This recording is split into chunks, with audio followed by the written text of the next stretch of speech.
They were relying on their knowledge and their wealth, and they thought that they had everything. They didn't realize they were miserable and blind and naked. And Absolutely. so I don't think the Apostle Paul was attempting to say that they were going to solve their problems by instituting rules for their fellowship. And that's all I have to say about that. Life is like a box of chocolates. Yeah. So I started trying to film again. Maybe we'll be able to hear you. I mean, I'm sure the audio is not going to be perfect, but I mean, yeah. And I agree with you that, and also in 1 Corinthians chapter 14, a lot of people don't know, but like where it says, "How is it then, brethren, when you come together, each one of you have a psalm, have a revelation and an interpretation, but let all things be done decently in order." Well, actually, I was learning from a person, and he said that meant, he changed the context and said, "How is it then, brethren?" And see, he's saying it like that. How is it then, brethren? When you come together, basically you shouldn't each have a revelation and a psalm and interpretation, because they're trying to channel you back.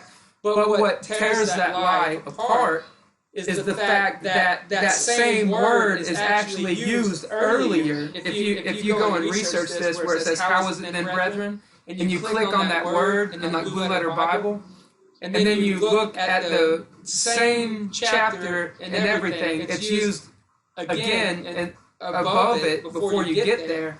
And it shows you that that's not the context of what's being said there. He's saying, "How should it be, brethren? Like, how is it then?" It's like this. When you come together, each one of you have a psalm, have the interpretation, but let all things be done decently in order. Yeah, so it's about that membership that I'm always saying, Romans 12, 1 Corinthians 12, and Ephesians 4, about being members of the same body. One plant, one body, one building, you know? And they always want to rank it. They always try to turn everything into rank.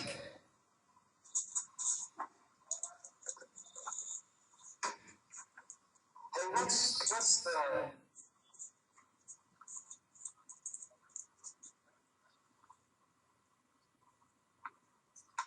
Are you talking about 1 Corinthians 14, verse 26? Is that what are you saying? Where is that? Or?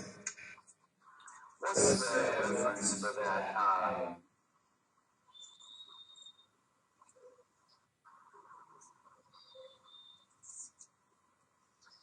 What was the reference for that 1 Corinthians passage that you were mentioning? Do you mean like where is it located, or?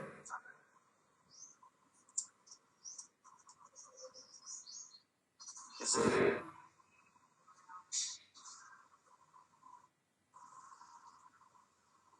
It's 1 Corinthians 14, verse 26. I'm getting a real bad lag, brother. Oh, no. Let's see. So you're getting bad lag, you said? Oh yeah, that's real bad lag if you just heard that. Is that better at all, or can you hear me now?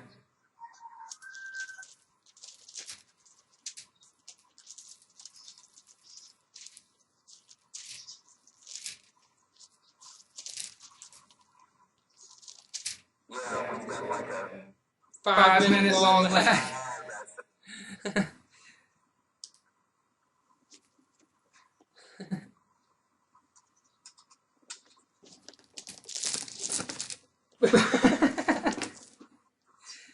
Okay, now I'm going to read this in the New American Standard just to see how they translated it. What is the outcome then, brethren? Assemble, each one has a psalm, has a teaching, has a revelation, has a tongue, has an interpretation. Things be done for edification.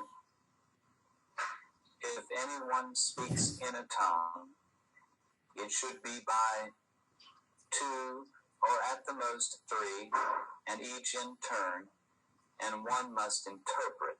So he's giving rules for how the gift of tongues is supposed to be administered. And he's basically just saying that if somebody speaks in a tongue, then somebody else needs to be interpreting. I want to look this up just for fun. I don't know if you ever use Young's literal translation, but I just want to look up and see how that reads in Young's. Well, you know, tongues is actually, you know, the idea of Pentecostal tongues has really polluted people's minds on what tongues means anyway, because if me and you were sitting here speaking of all the Hebrew and Greek that we know, then you would not be able to understand anything that we're talking about. So there's been a really big ridiculousness added to the meaning of tongues to make people think it's like people are going around saying like,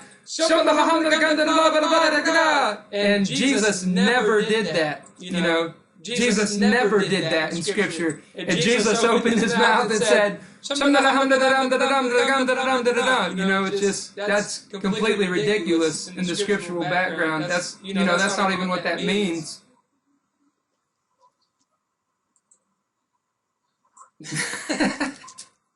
There's a horrible lag, so it's kind of funny. My kids are probably playing on their phones and using up all the internet signal.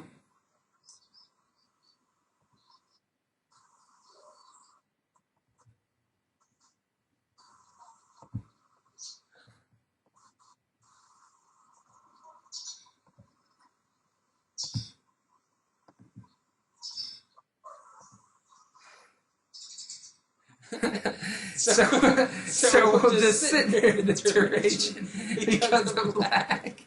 Okay. Just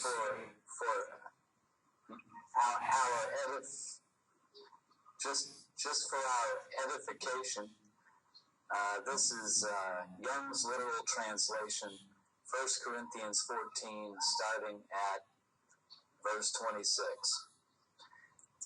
What then is it, brethren? Whenever ye may come together, each of you hath a psalm, hath a teaching, hath a tongue, hath a revelation, hath an interpretation. Let all things with an unknown tongue, and he shows the word unknown as being in italics, so he's added that. With an unknown tongue, anyone do speak, by 2, or at the most by 3, and in turn, and let one interpret. And if there may be no interpreter, let him be silent in an assembly, and to himself let him speak, and to God.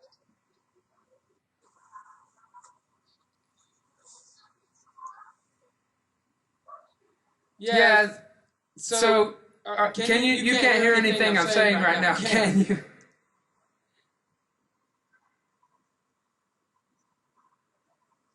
I can hear what you're saying now.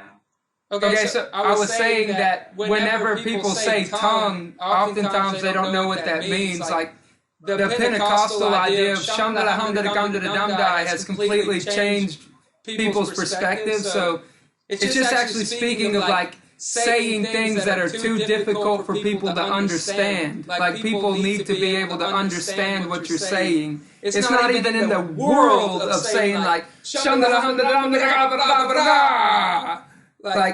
and Jesus stood up on the Sermon of the Mount for 4 chapters and said,